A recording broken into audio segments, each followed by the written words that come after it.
In this video lesson, I'm gonna teach you 10 Haitian phrases and expressions you gotta know in English. Dans vidéo leçon ça, m'bral enseigner nous 10 phrases que Haïtien dit chaque jour, comment pour dire en anglais. Without further ado, let's get started. But don't forget, bon parler créole.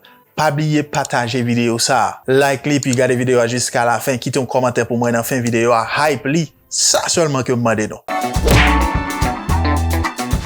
Sans parler trop, on va commencer parce que je connais, on va partager vidéo, on va like li. Pas faire bouche moins long. Première phrase que m'gè pour. The first sentence that I have for you is that. Première phrase que m'gè pour nous c'est ça. Chat prend langue ou. Chat prend langue ou? That's a question. Chat prend langue ou? When somebody can't answer to a question. Okay? L'on moun pas qu'à répondre à une question. In English you say that. Cat got your tongue? Cat got your tongue? That's a question. Cat got your tongue? You ask the person a question and you know that she has to say the truth or he has to say the truth and she can't say the truth or he can't say the truth. You say, cat got your tongue? Cat got your tongue? Hein? Parce que ou kenbe moun nan. When somebody got caught, okay? Moun nan pa vle parler ou poser le question ou kenbe la main dans le sac ou dire, chat prend langue? Et pas vle parler. You say that in English, cat got your tongue? Now, on va aller avec deuxième phrase là. Ou gen bouche tout, pas vrai? Ou gen bouche tout, pas vrai? For example, you have your sister and you want to say something to your mother and you are scared. You don't want to say that. And you say, sister, can you say that to mom? You say, you have mouth too. Ou gen bouche tout. In English, you can say, you got a mouth, don't you? You got a mouth, don't you? Or simply say, you got a mouth too, right? Or you got a mouth too, don't you? This is tag question or tag ending. You got a mouth too. Ou gen bouche tout petit. And Creole say, ah, ou gen bouche tout petit, pas vrai? Ou gen bouche tout. You got a mouth, don't you? A second way you can say that, can't you speak for yourself? Speak for yourself. Can't you speak for yourself? Can't you speak for yourself? Ba ka pale pou tè tout ou même.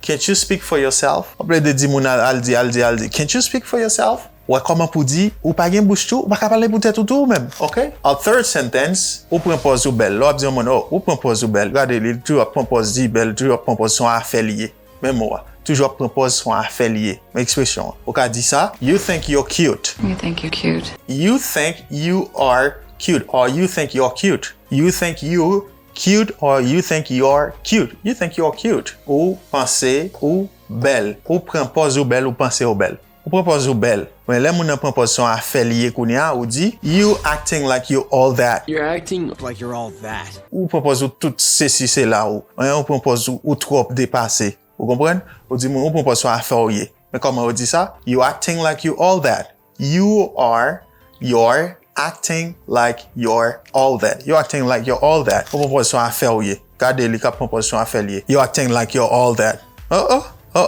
Proposition affiliée. C'est comme ça on dit ça. En quatrième phrase, comment pour dire m'a mettre dehors. L'homme on a fait fréquent avant, on mettre le dehors dans là, ou dit ça en anglais, I'll kick you out. I'll kick you out. That's a promise. Ou juste pour mettre mon nom que on mettre le dehors. Ça va quoi fait non? I'll kick you out. You know, I'll kick you out. Si tu en ça faut finir m'a mettre dehors. I'll kick you out. You know, I'll kick you out. Or you can say, I am throwing you out. I'm throwing you out. A dit depuis qu'on on a pensé pour lui parce que Peter va mettre le dehors, bien demain mettre le dehors. C'est raison qu'il faut utiliser phrase là comme ça. I am throwing you out. M'a voye au dehors, m'a jeté au dehors like a garbage. M'a mettre au dehors tant qu'on fatra. Okay? Number 5. On va faire monter le ciel par dos. That's our Haitian expression to say that somebody is giving you trouble. Okay? On fait passer misère. You make my life miserable. On fait monter le ciel par dos. Ou ka dit ça en anglais de deux façons. First, you can say you're getting on my nerves. You're getting on my nerves. Ça veut dire on fait nerveux. You're giving me trouble. You're getting on my nerves. On fait nerveux. On fait nerveux virer tourner. On fait monter le ciel par dos. D'accord? You're getting on my nerves. Ça veut dire, on va mettre sur les nerfs virer tourner, on va faire nerfs virer tourner. Ça veut dire, on va faire monter le ciel par dos, on va faire me fâcher. Donc, you're getting on my nerves. Or you can say, you're making my blood boil. Making my blood boil. You're making my blood boil. C'est comme ça, bouillissant. Ça veut dire, bouleverser la vie, on va faire monter le ciel par dos. Tellement on fait me faire mauvais sang. Okay, you're giving me trouble. You're getting on my nerves. Or you're making my blood boil. Good. Now, let's see another sentence. Sentence number 6. Comment pour dire au monde, ou gen bouche douce comme ça. Oh, petit garçon ça. Ou gen bouche douce comme ça, mesdames. Go bouche douce comme ça. Yo on a dit ça. Oh, gen bouche douce comme ça. So you can say you are a sweet talker. You're the sweet talker. A sweet talker, like using sweet words. Moun sa aime utiliser parole qui douce, mot qui doux. Est-ce que nous? Good. Pour dire you are a sweet talker. You are a sweet talker. Okay. Another way you can say that, you say, you have a silver tongue. You have a silver tongue. You have a silver tongue. You have a silver tongue or you are a sweet talker. C'est deux façons que m'ba ou là sous tableau pour dire au monde ou gen bouche douce comme ça. Gardez-les. Les gen bouche douce comme ça. Sou qui te la manger toute l'argent honnête. Yeah, c'est deux façons qu'a dit you are a sweet talker ou bien on capable dire you have a silver tongue. Okay? Silver tongue. Ça veut dire moun sa li gen une langue d'argent. Mais on l'autre façon qu'on dit comme si moun sa li gen bon ton, voile douce. Est-ce que vous comprenez? Là, on dit silver tongue. C'est une façon pour dire moun nan ka charmer moun. OK? Good. On a le septième phrase là. Septième phrase là, c'est ou grandissait trop. Ça veut dire un monde qui toujours fait ouais. Ou grandissait comme ça. Ou même ou grandissait trop. Ou dit ça en anglais, you love showing off. You love showing off. You love showing off. Ou ka dire, you love showing off. I know you. You love showing off. Ou reme faire ouais trop. Ou capable dire ou grandissait trop ou bien ou reme faire ouais. Or you can say you are a show off. You're a show off? You are a show off. Ça veut dire ou c'est un monde qui toujours fait ouais. Ou toujours fait show off. Ou toujours montrer. Ou toujours sous faire ouais. D'accord? Good. And number 8, ou apprend c'est un mauvais monde. Ou apprend c'est un mauvais monde. Hein? Ou apprend un mauvais monde.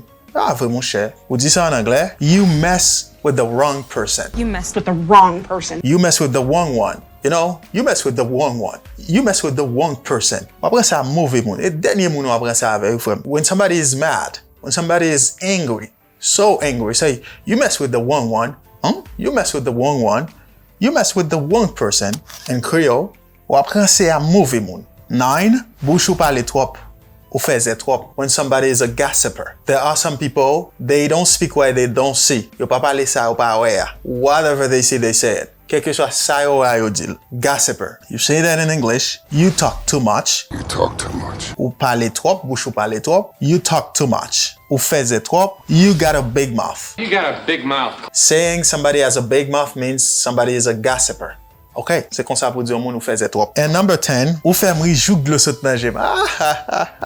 Fait m'ri jouk le saut dans gym. When you're so happy, you're joyful. You say that in English. You made me laugh till I cried. You made me laugh till I cried. Ou tellement fait m'ri ou m'ri jusqu'à ce que de le saut dans gym. Oh yeah, overjoyed. Ou tellement content.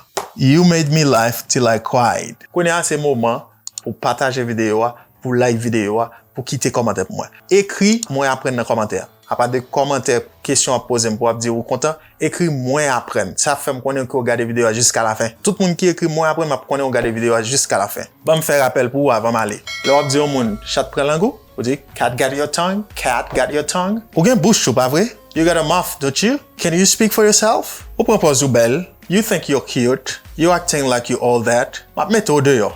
I'll kick you out. I'm throwing you out. M'a mette au dehors. Ou fait monter le ciel pas d'eau. You're getting on my nerves. You making my blood boil. Ou gen bouche douce comme ça. You're a sweet talker.